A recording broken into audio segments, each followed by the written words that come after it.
Humans that once lived on farms and in rural areas, so-called wildlands, will be relocated to cities, now referred to as human settlements.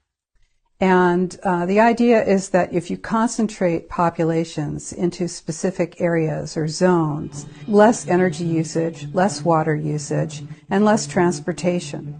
So people will have less reason to leave home. They'll stay in their homes. They may even work out of their homes. And so they're not going to be using their cars. They're not going to be using energy. And they're not going to be using water. Since, as we saw earlier, the UN is not big on property rights, it should come as no surprise that the first private property to be phased out will be single-family homes, what socialists at UN headquarters consider suburban sprawl. Instead, we the people will live in apartments and condos in megacities near railroad tracks. Our super-tall dwelling units will all be built to UN-specified building codes authorized by ICLEI, COGS, the ADA, and a myriad of NGOs and other friends of sustainable development. While the animals run wild in continental corridors, we the humans will live in transit villages and smart cities. Smart growth, or new urbanism, is that ideology that says that you shouldn't have more space than you actually need. So if you're a couple of people living in a 3-bedroom house, well, you don't need that extra space. So why do you have it? There's a clear, concerted effort to make it really just about as miserable as possible to exist and use your own private transportation, own your own home. All impetus and incentive, in financial and otherwise, is to convince people that it is unsustainable to live in their own home, have air conditioning.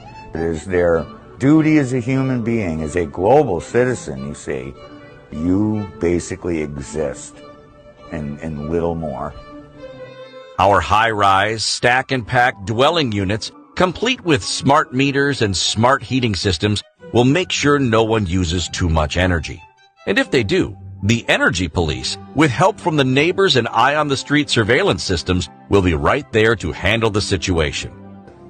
If they can put 1,000 people in one building, it's a whole lot easier to know what they're doing, where they're going, and how they're thinking than it is if you got 1,000 people living in a rural or suburban area. And so the stack and pack is multi-story buildings, multiple families living in the same spot, walking in and out of the same door, always being able to be managed. And smart meters play a big role in that management, as they can measure everything that you do in your life when you're using smart appliances.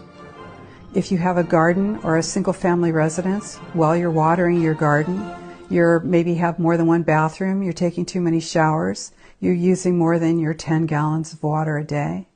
And this is unsustainable. So you need to be removed from your single-family residence.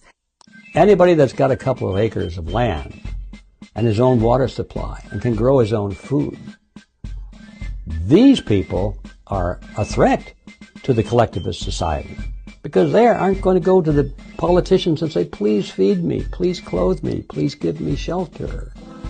That's the secret behind Agenda 21. They want people out of the country. They want corporations out there growing all the food and that kind of thing, but they don't want anybody living out there.